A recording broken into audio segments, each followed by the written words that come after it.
Perfect. Awesome. Did you want me to go through the no limits bit, Emma? So I've got that to start the session. Yeah. So just to let you know that the No Limits is the campaign name for Hertfordshire's Year of Disability Sport and Physical Activity, led by HSP and in association with partners Herts Disability Sport Foundation and the Activity Alliance, who Chloe is representing today. The year-long campaign aims to break down barriers and create lasting change for how disabled people of all ages, backgrounds and abilities access and experience sport and physical activity across Hertfordshire.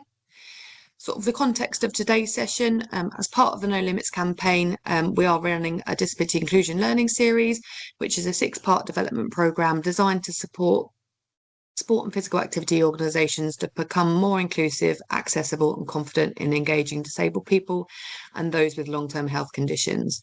The series will be delivered free of charge and offered through a series of online and in-person sessions. So we've had 2 online so far. We've got a couple of in-person sessions coming up, which we are finalising, and there's a couple online towards the end of the year. The series will to maximise accessibility and reach across and variety of different audiences. It will be delivered in collaboration with leading national and local partners, and will combine practical learning, discussion and shared expertise to drive sustainable inclusion across the county. So without further ado, introducing this session, we've got Chloe Brown of the Activity Alliance to do an introduction to inclusive communications and marketing, which I hope is why you're all here. HSP have used Activity Alliance for consultancy in producing our brand partner toolkit as part of the No Limits campaign, and also the web pages of our campaign, and we'd really recommended their resources and support. So I'll also add a link to the chat for the brand partner toolkit, so you've got that to hand if you have any sessions and things running throughout the year that you'd like to have included in the campaign. You're welcome to download that now. So without further ado, I will let Chloe take it from here. Would you like to share your presentation from here, or I can carry on from my end and flick through? If I share my slides, and then that way I know that you've got control. Okay. Yeah, there we go. Fab. Does that all look okay for everybody? Everyone see that? Yeah.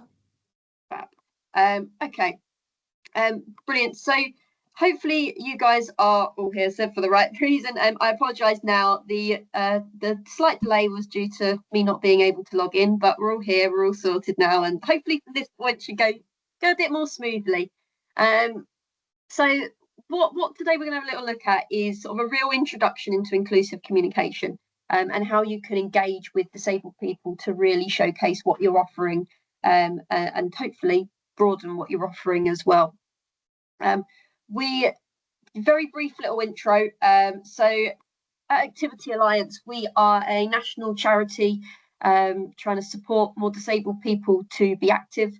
We work with a huge number of organisations, from national governing bodies to active partnerships like HSP, to sort of various other organisations, to really make sure that sports and activities can meet disabled people's needs.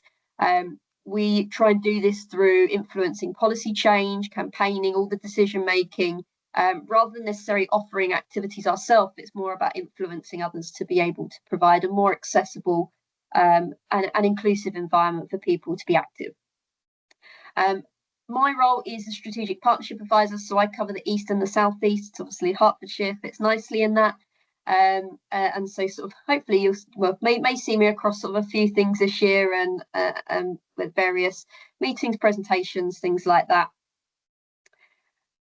Before we kind of start into the real inclusive communications, it's really important to understand who your audience is, and sometimes some of these stats can be quite surprising for some people. Some of you may have heard some of these before, but 24% of people in the UK have an impairment or health condition. So that is around 16 million people. So when we're sort of saying, oh, you know, actually it's not a huge number of people, actually it's almost a quarter of people. If you're looking at sort of various different impairments, 1.5 million people are living with sight loss. 1 in 4 will experience a mental health problem each year. 2% have a learning disability, which is around 1.1 million. And 9.2 people in England have some form of hearing loss. So that's a really large number of people that we're looking at here. and 75% of those people will have more than one impairment, so may cross over with some of these numbers as well. When we're looking at disabled people, we're looking at the definition of disabled people around a long-term impairment or health condition. This is slightly different to a long-term health condition. It is more around making a substantial impact on their daily lives. So sometimes people with long-term health conditions will have a disability, but not everybody with a long-term health condition will have a disability. So it's really important to differentiate that when we're looking at some of these figures. We know that disabled people are less than half as likely to be as active as non-disabled people. And there's a number of different barriers as to why. Now, we run an annual disability and activity survey, which gives us that understanding, maybe a bit more detail as to why that is the case. And I'm not going to go through every single one with you because not all of them are necessarily relevant today. But if you did want to kind of pull out some of these stats and actually wanted some of this figure and background research, it's all on our website for you to have a look at. But 43% of disabled people feel they have the chance to be as active as they want. So that's less than half feel that they have the chance to be active in the way that they want to be active. That's compared to 69% of non-disabled people. So that's a really huge difference. But what we do know is that disabled people do want to be active. The evidence shows that they want to be active, that they understand the importance of being active. So with those disabled people who said they feel lonely sometimes or often, 2/3 of those agreed that physical activity could really help them feel less lonely. So there's a desire and a want, and sometimes the connection between what is out there doesn't always meet needs, but also sometimes they don't know what is out there. So it's really important that we, that we look at how we can make sure that this message is put across properly. So some of the bits we're going to have a little look at is around language. There's so many different parts to inclusive communications. We're going to touch on like some of the social media side and how you can really get your message out there today. We do have, what I'm going to sort of caveat this with is we do have a inclusive communications guide and further training as well, which goes into real detail. So if you wanted more of the marketing strategy or the real in-depth detail of I'm creating this document and I'm doing some design work, what exactly does this look like?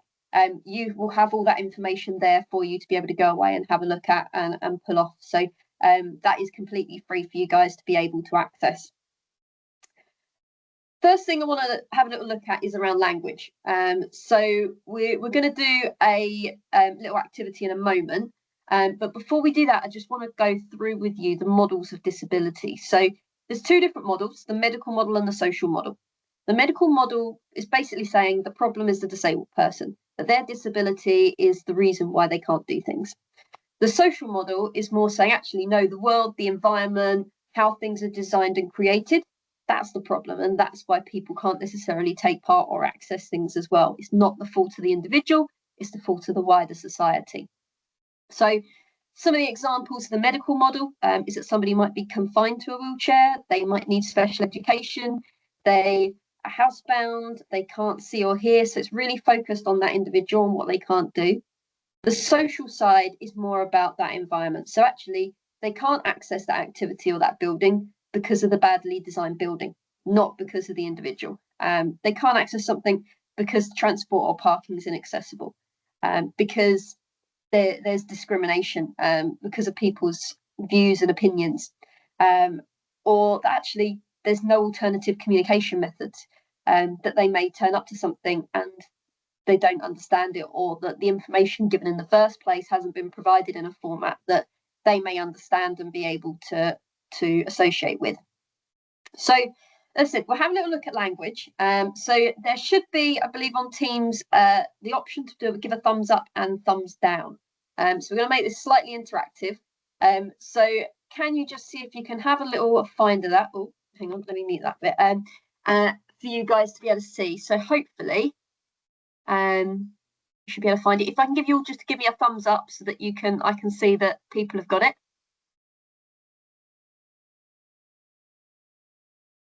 Fab. Okay. What I am going to do is just stop sharing my screen for one moment, just so that I can hopefully see you all, and you can see me, so that we can do this. So what I'm going to do is give you guys a phrase or a word. I'd like you to give me a thumbs up or a thumbs down as to whether you feel that it's a phrase that is suitable to use or a phrase that isn't suitable to use. So thumbs up for suitable, thumbs down for not suitable. So hopefully that will make sense. So let's start off with hopefully an easy one. So if I said the phrase deaf or the word deaf, is it a thumbs up or a thumbs down?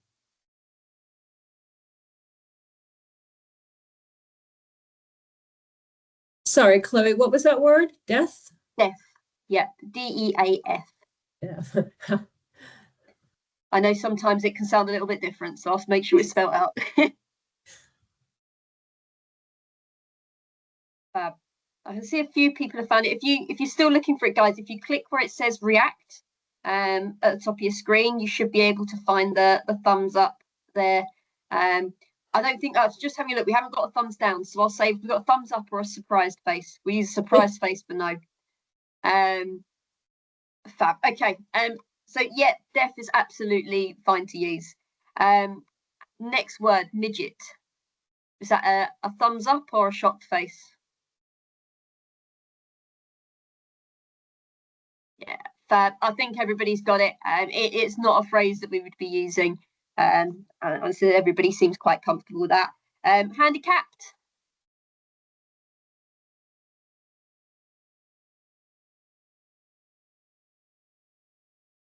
Yeah, again, I think everybody said the same. That's a no. It's fits much more within that medical model of disability, saying somebody can't do something.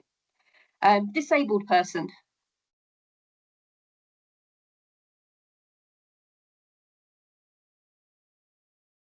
Yeah, hopefully nice easy one. Just hopefully starting off with some of the easier ones. Yeah, disabled person, absolutely fine. It's what we use at Activity Alliance. We feel that it fits well with the social model of disability. So you'll hear me use that phrase a lot. Able-bodied.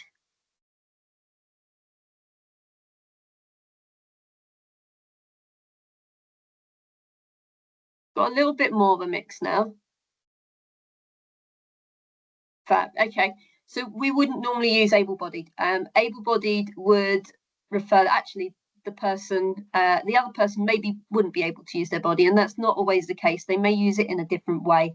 So we wouldn't use able-bodied. We would, in fact, I'm not going to tell you what we would normally use. I'll tell you that in a minute, because otherwise it's going to give away one of the other words in a bit. Impairment.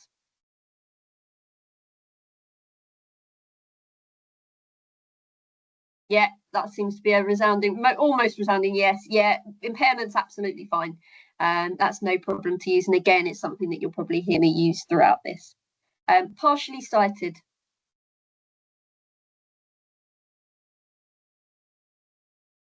Yeah, again, I think that's a resounding yes, absolutely fine to use. Mental health illness, problem, or difficulty.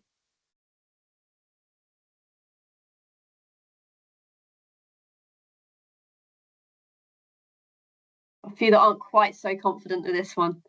I think there's a bit of a mix. Yes, we've got a bit of a mix. I think the bit that sometimes throws people is the word problem or difficulty sometimes sounds a bit negative. Generally using those phrases are absolutely fine. But I completely understand if you wouldn't want to use, mental health problem, you prefer mental health illness or something like that, is absolutely fine to use. But again, we always say, speak to the individuals in front of you. Sometimes that's not as easy when you're just putting out blanket information about a session. But if you're working with a group, always ask them, and actually, how do you prefer to use it, or what sort of language would you normally use? Invalid.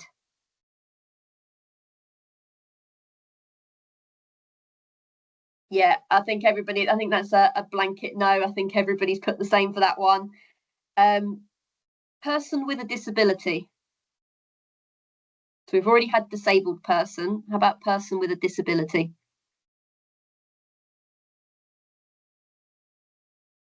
Generally, lots of yeses. Yeah, I mean, this is a tricky one. Yeah, we've got a couple of no's as well. This is always a bit of a funny one, and if I'm honest, generally comes down to personal preference for the individual. We personally use disabled person because we feel it fits better with the social model of disability.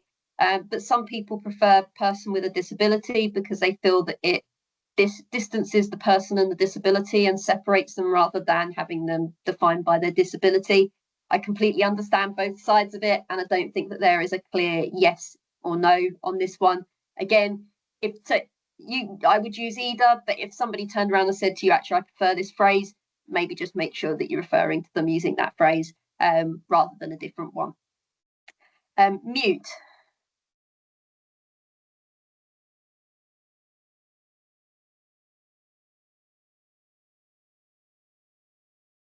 I can always tell which are the harder ones because it takes people slightly longer to put the thumbs up or the shocked face.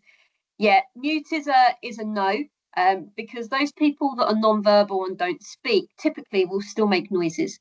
They will still make some sort of vocalization. So we don't use the phrase mute because that kind of almost says that person isn't communicating with you verbally or vocally. But they generally will be able to do that and still make some form of noise. Deaf, dumb, or just dumb?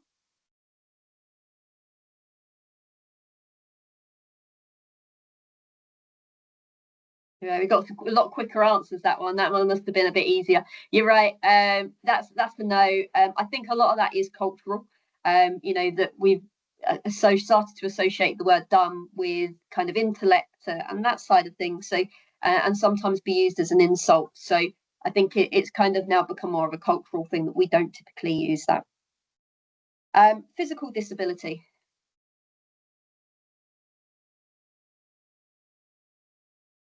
Yeah, absolutely fine. Not a problem to use physical disability at all.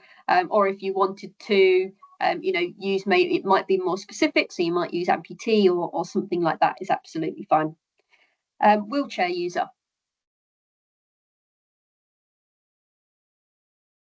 But yeah, again, another easy one, lots of quick answers. Wheelchair users absolutely fine. Another wheelchair one, how about wheelchair bound?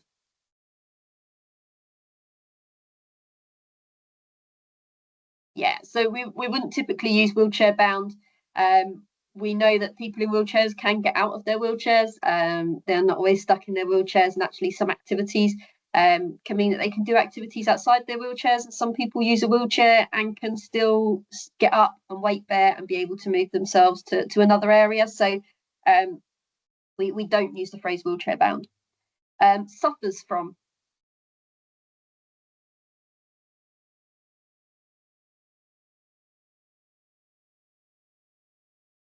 Slightly harder. This is one that I think it's actually quite common in what people say. It is just sort of feels like it's sometimes part of how people would talk, but actually it's not something that we would use.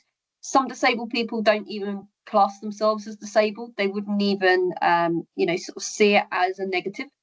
So suffers from isn't something that we would use. Non-disabled.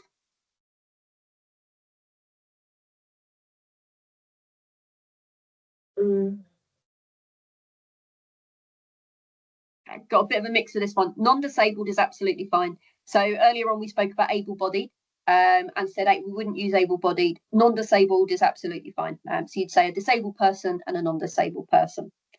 And then last one, we're going to go normal. Would you use the phrase normal? Yeah, I think everybody's put a no for that one. You're 100% right, guys. We wouldn't use the phrase normal, and hopefully you guys all appreciate that because you've all put no down. Fab. Brilliant. So let me quickly share back my slides again. Brilliant. So this is a bit of a table on here that breaks it down. And as I said, you guys will get the slides, you'll get all the information. All of this is in our inclusive communications book as well. So you'll be able to get access to all of this. You don't need to scribble all this down. The one bit that's not in here, which I think we brought up, was around not using the phrases dumb or mute, but actually you'd probably use phrases like non-verbal or non-speaking for those individuals that wouldn't necessarily verbalize how they're feeling. I'm not going to go through every single one of those. I think we've gone through most of them. There's a couple of other ones in there that we didn't talk about, was around that person with a learning disability or intellectual impairment. or people who are neurodivergent or neurotypical. So there's sort of a number of different ones on there that you guys can refer back to. I do know some organisations that have printed this off and almost had this at like receptions and stuck to office walls and things like that to make sure that there's just something there for somebody to be able to refer back to. So if you guys wanted to do that, absolutely feel free to. Oh, jumped ahead.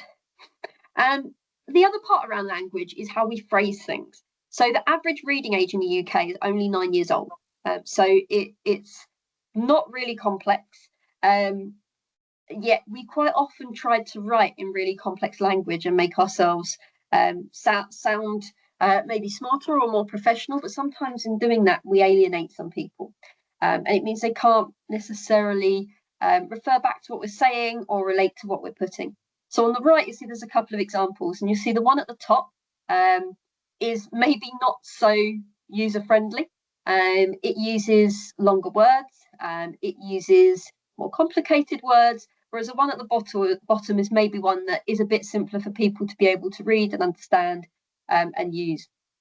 If you want to check your information for plain English, there's a number of different websites. If you put in plain English into Google, there's different websites you'll be able to use, but also if you're using Microsoft, Microsoft checks a lot of this for you. So you can go to check accessibility on Microsoft if you're doing a PowerPoint or a Word document or whatever you're doing, and it can check for this. It can check what the reading age is. It can provide suggestions. It can check for other accessibility features as well. So I really do recommend using a lot of those tools that are available for you. Something that we've done as well is quite often we sometimes use AI to be able to simplify things. So actually, if you have information you want to send out, being able to put it through AI and saying, actually, can you well, what is the reading age of this, and can you offer some suggestions to simplify it, can really help you to understand actually which bits of your writing may need simplifying a little bit more.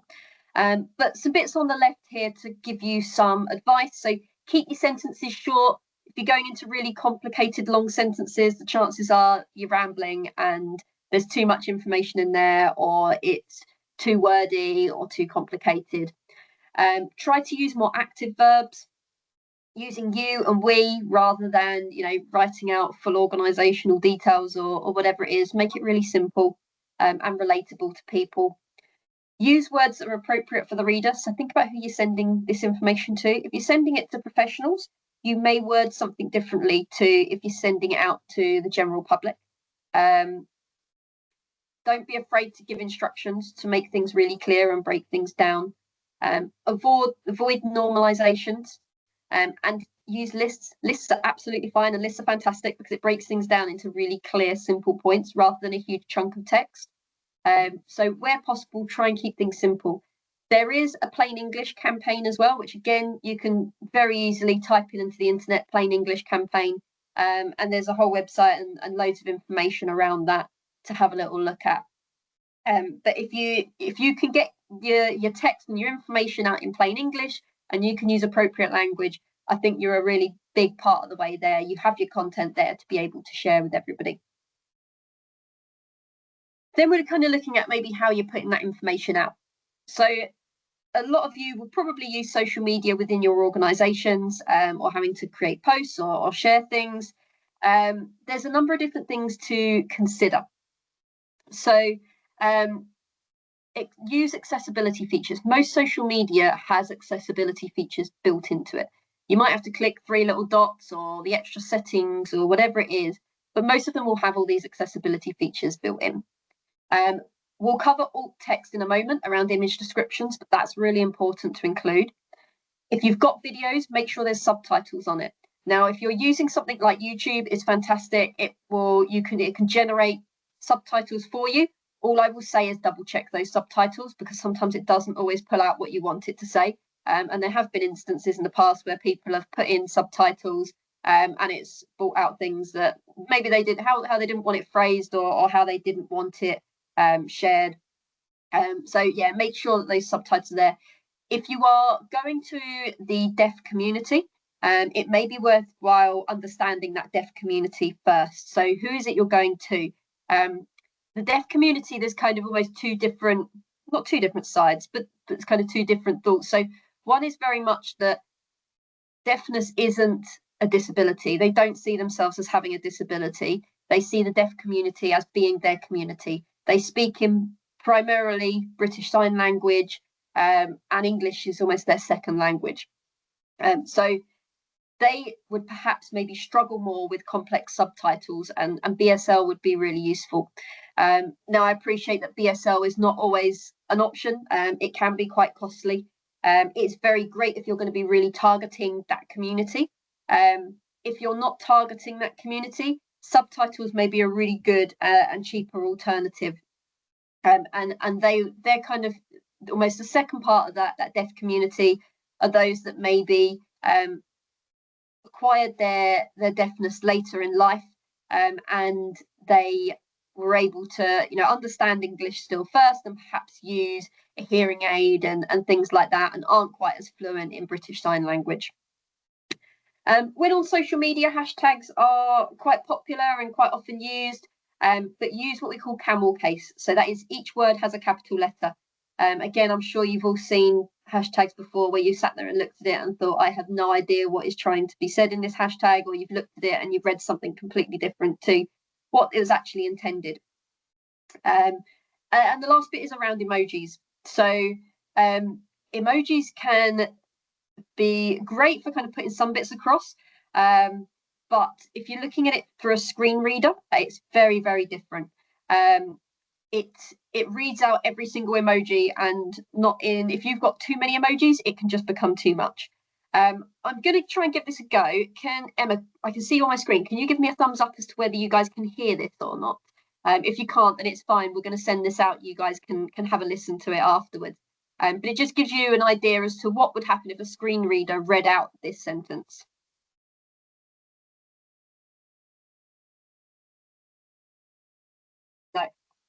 No, for some reason not sharing, guys. I apologize, but I will share this out. It's a very only short 30-second clip, so you can have a little look through. But it basically reads out every single emoji with a description of that emoji, which just breaks up the sentence too much. For those of you that aren't aware, screen readers are used by people who have a visual impairment or who are blind, and it basically reads out what is on the screen, kind of as it says on the tin. And it will read things out depending on the order it's created in. So if you were writing a Word document, it would be really clear how to read it out. If you're creating a PowerPoint or you are designing something using particular software, sometimes it won't pick out that information and read it out in a logical order. But in this case, it's not fantastic with emojis. So where possible, try not to use emojis. Using one or two is absolutely fine, but using too many is really doesn't go down very well with screen readers. I said about alt text. So alt text is around how you describe a picture. So when you put a picture on social media, on a document, you can add alt text. So you can see on here on a Word document, you've got the option when you go to picture format to select alt text. That then quite often now Microsoft will generate some alt text for you, which is fantastic. And it will kind of prompt you with what sort of things to put in there. What I would do is recommend taking off the bit that says description created via AI, because again, that's just another chunk of information that people who are using a screen reader don't need to hear. But what happens is it goes through and it will read out the text, and if there's a picture, it will then describe the picture and give the alt text of the picture, so that somebody who's using a screen reader and can't see the screen can still understand that there might be a picture there. Describe the information, not the picture. So you don't have to give a really detailed description. So here you can see we've got half a dog, but we've got a dog here. So it says about a close-up of a dog. Rather than describing exactly what that dog looks like and all the detail, you only need to give a very basic description of it. What I would also say is if you have any kind of decorative images, particularly like quite often if you're doing a PowerPoint, you might have a particular background, or you might have some sort of shape or something that just makes it look nice. That doesn't need to have alt text. And there is quite often an option, you can see at the bottom there, that it says mark as decorative. that is absolutely fine to use if it's not something that is relevant to what you're talking about. It's just there for the decoration. But if you are putting something across, such as you've got a presentation or a document, and you have a diagram, really important to describe the diagram in the text as well, not just in the alt text, because you're probably not going to fit that much in the alt text. The alt text is kind of 1 or 2 sentences maximum, really. Hopefully that all makes sense. Emma, I don't know if we want to take a quick pause if there's any questions in the chat at all at this point before I jump on to the next section. Oh, I think you're on mute, Emma. Oh, sorry. No other questions on the chat at the moment, other than can the stats that you shared right at the beginning be shared after the workshop? We will be sharing the recording and the slides of all of this after for everyone as well. I can see Liz is just typing. Is there text in the, if there is text in the image, should this be included in the alt text? Chloe? Great question. I think it depends on the image. If it is information that needs to be shared with that person, then yes, or you might choose to include it within the text itself.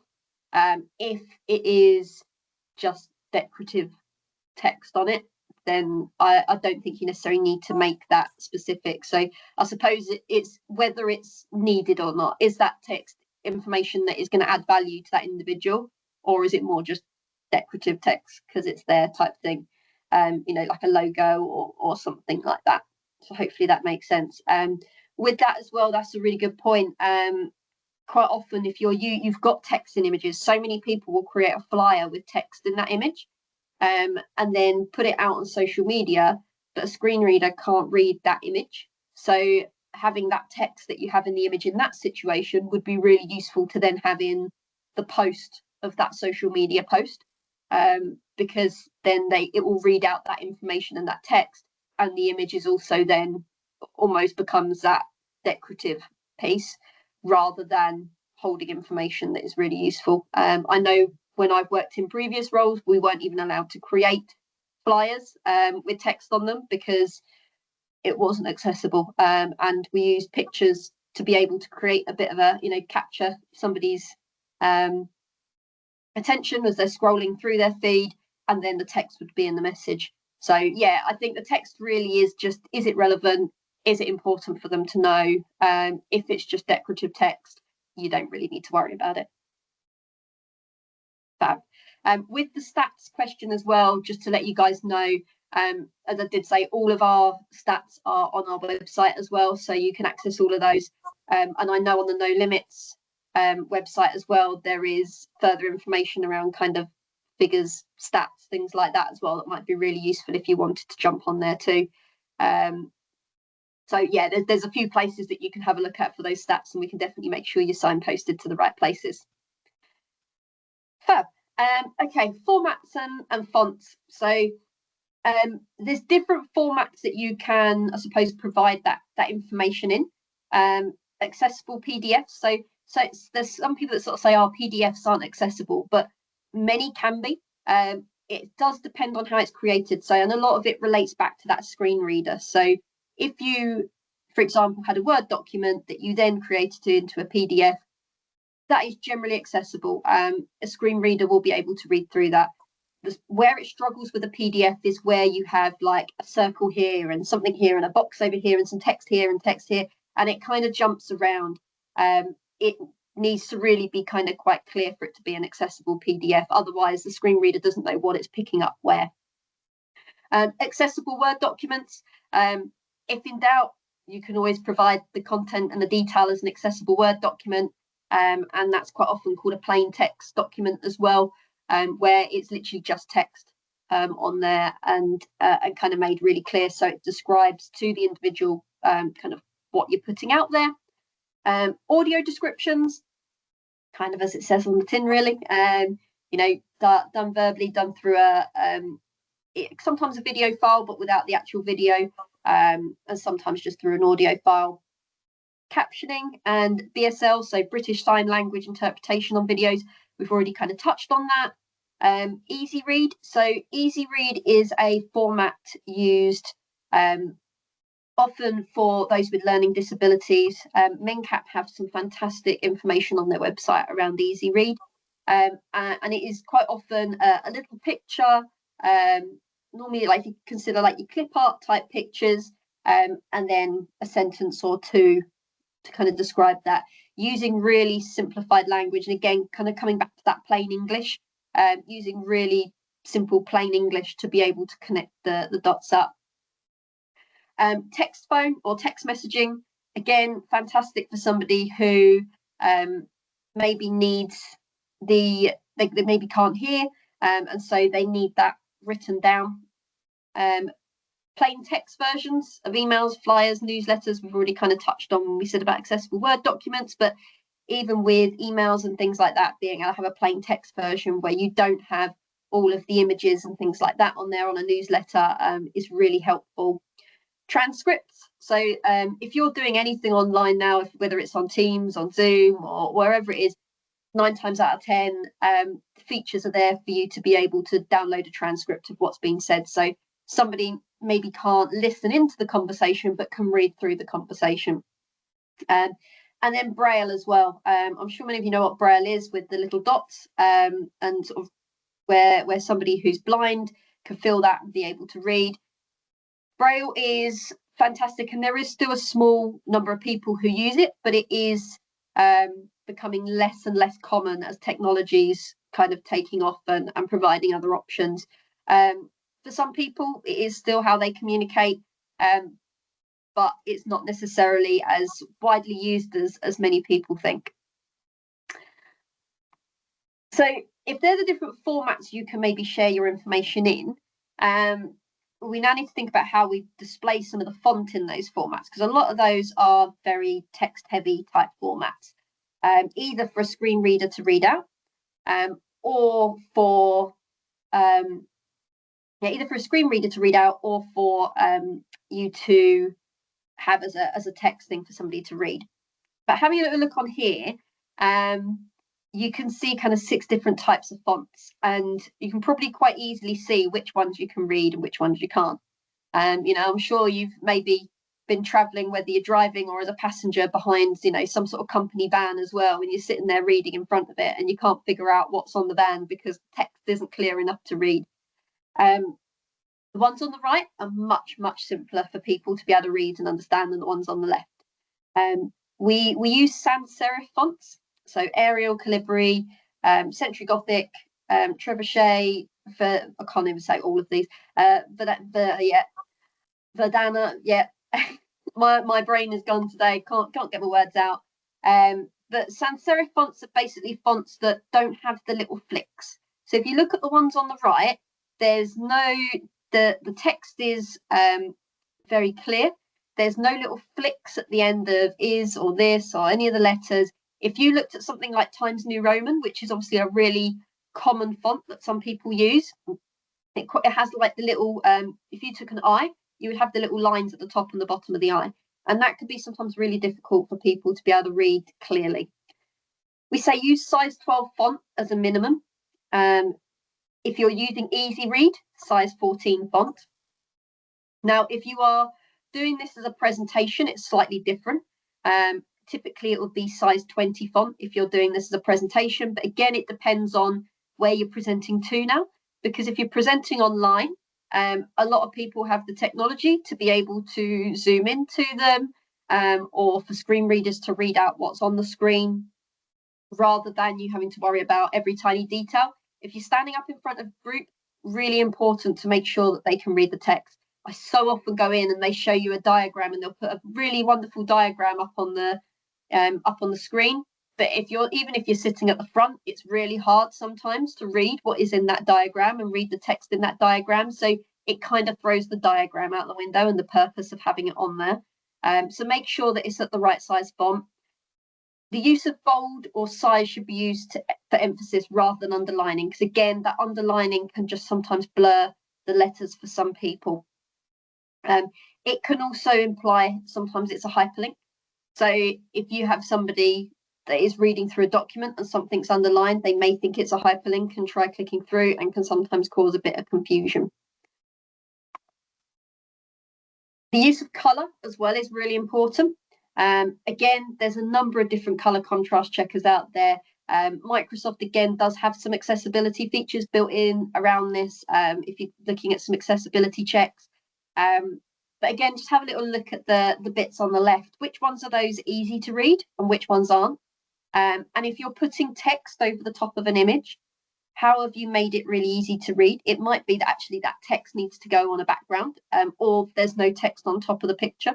Absolute worst case, you really need to make sure that there's a good colour contrast on there, because so often we see it doesn't quite connect up. Same with signs, you know, so often we see people that will create a sign, but actually you have to get really close to be able to read it because it's not great colour contrast. So when you're putting a colour on top of another one, just make sure that there is enough for contrast. As I said, there's loads of different tools online that are completely free for you to be able to use, and so many accessibility tools as well built into Microsoft that can help with that. I'm going to stop at the end of each section just to make sure we haven't got any other questions come through. I think I saw something pop up. Emma, I can't get to my chat at the moment. Are you able to read it out for me? So it was just, can you add subtitles to PowerPoint presentations? That was from Claire Cullen from HealthWalks. Yeah, so it depends on how you're presenting the PowerPoint presentation, but I would say probably not. If you're looking to do a PowerPoint presentation and share it, what you could do is you could create it, record it as you would do normally, rather than saving it as a PowerPoint, you might save it as a video, and then you've got tools like YouTube, things like that, that can do it all completely for free for you with that. But you wouldn't necessarily have the captions or anything on a PowerPoint. Because again, if I'm presenting like this, if I had a diagram, I would talk through the diagram if I knew somebody needed that that information. So I suppose it's how I would then present the information. But you wouldn't, if you've maybe got a specific example, more than happy to look at that, whether it's sort of away from the call or something like that, to maybe advise as to how might be the best way to approach it. But there's not necessarily a simple way of adding captions to a PowerPoint because it's so wide, there's so much wide usage of it. And then I think we just got a statement from Beck Down that red on white text and vice versa has always been taught as the worst colourways for ads, etc., for those that are colourblind or have visual impairments.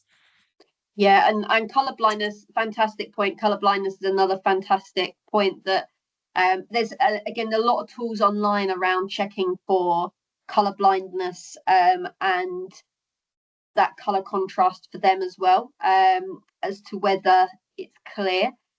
You're right. I mean, red might stand out here, but actually, if I compare ease of reading that compared to the ease of reading that, there's a big difference for me personally. I'd much rather read the one in black than the one in red. So yeah, I think it 100%. I would use, if you're concerned, use the color contrast checkers and the accessibility tools that are out there to check. A lot will also check now for color blindness as well, to make sure that that it's suitable for, and there's multiple different types of color blindness. So make sure it's okay for everybody who's got color blindness or other.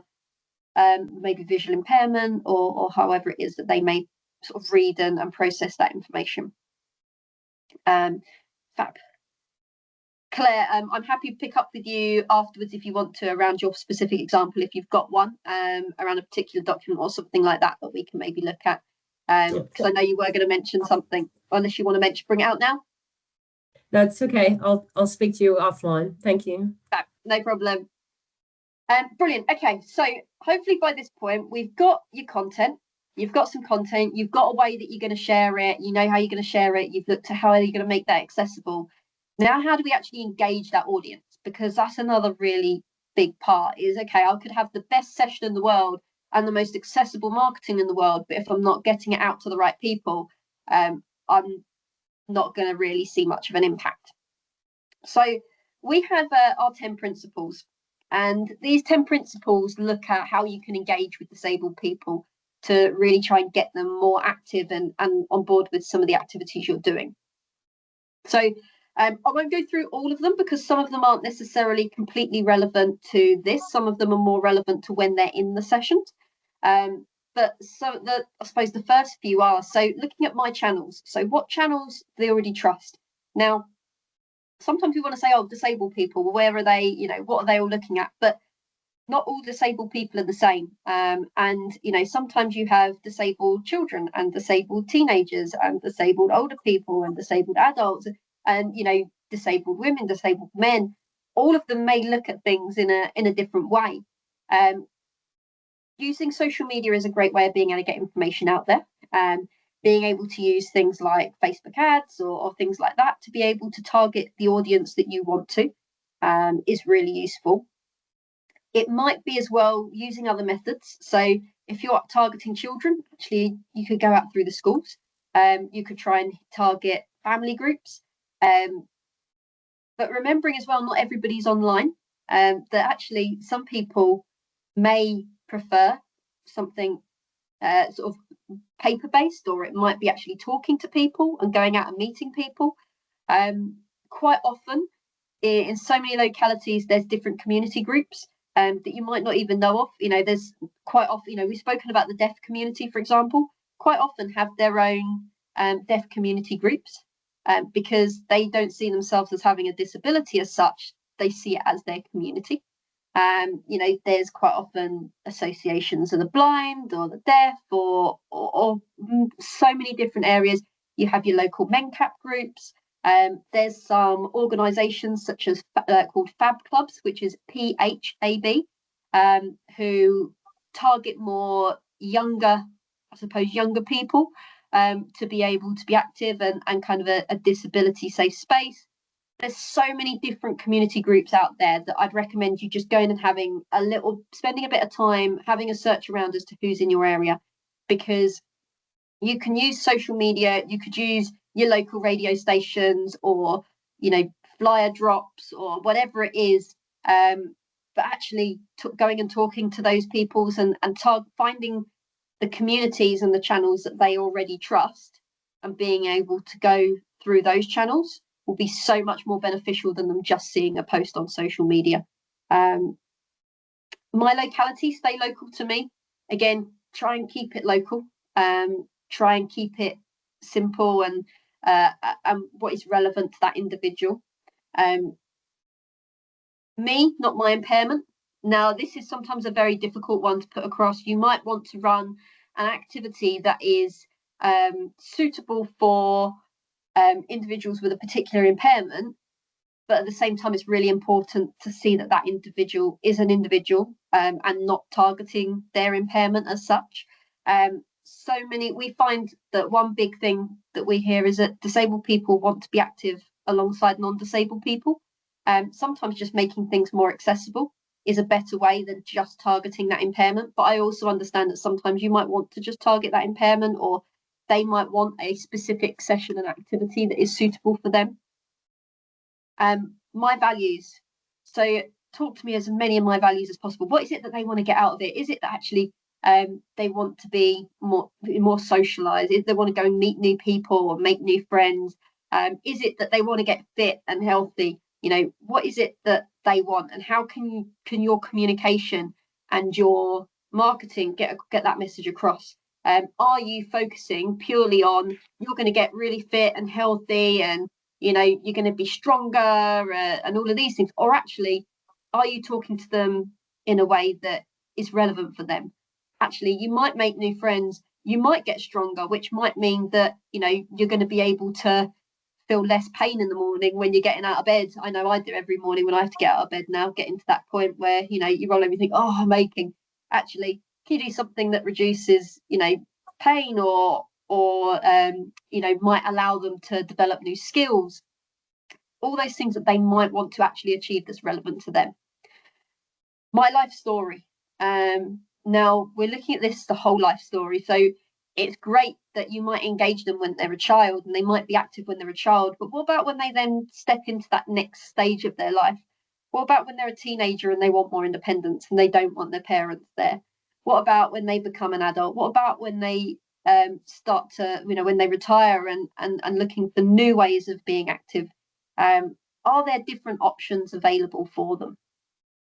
And I suppose some of the 6 to 10 is probably more relevant for when people are in a session, but there are some really good points there around reassure me you're going to fit in. What use of imaging are you using? Are you showing pictures of disabled people being active, or are you just putting the generic stock image that you found online on there?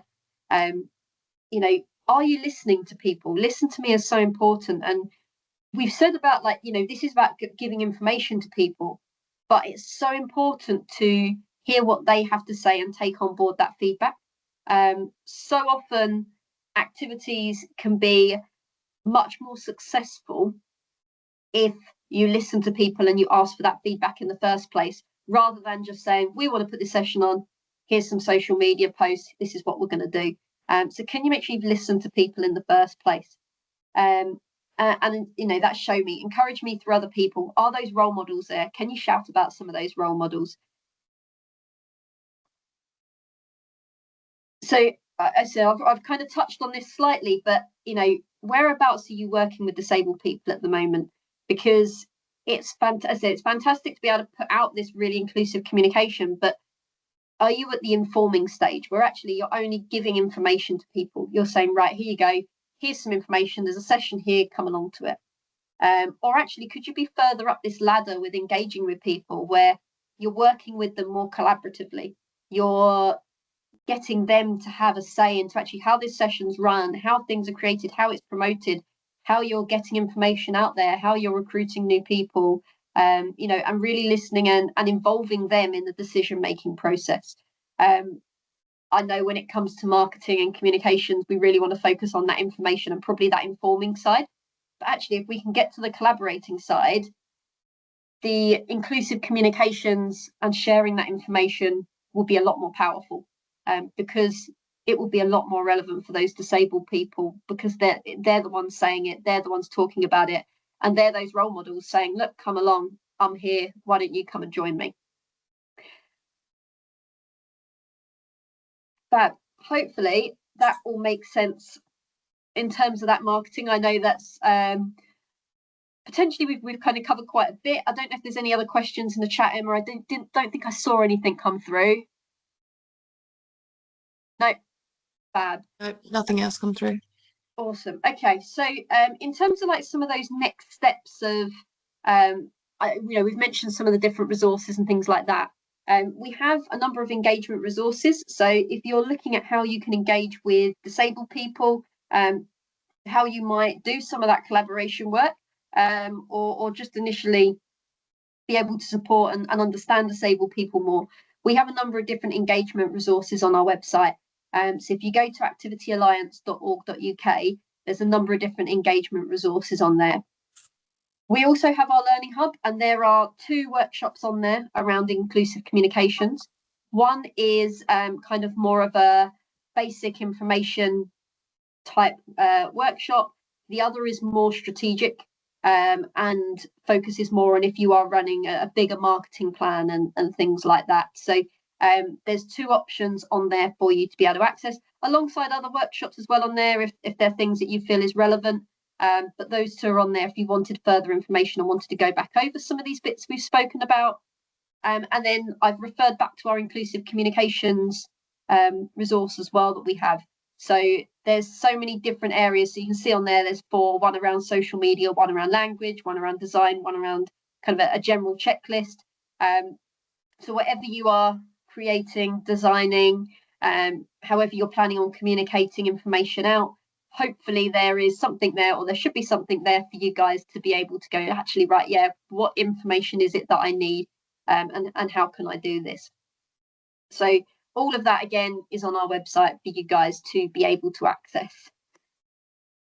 Hopefully that all makes sense. If there are any other questions, more than happy for you guys to unmute yourself and ask, or if you want to pop anything in the chat, I can try and pick those up.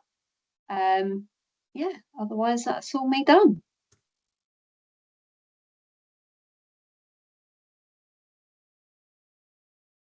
I'll give you a moment, guys, just in case there is anybody that did want to pop anything in the chat, although I know we have picked a few bits up as we've gone. I've just got a final slide that I'll pop on for the sort of training evaluation if no one else has got any questions. Emma, did you So want to do I'll that whilst just share. because I can see there's a couple of people typing. Yeah. And then just in case there's a question that comes up, give people a chance to type those bits up.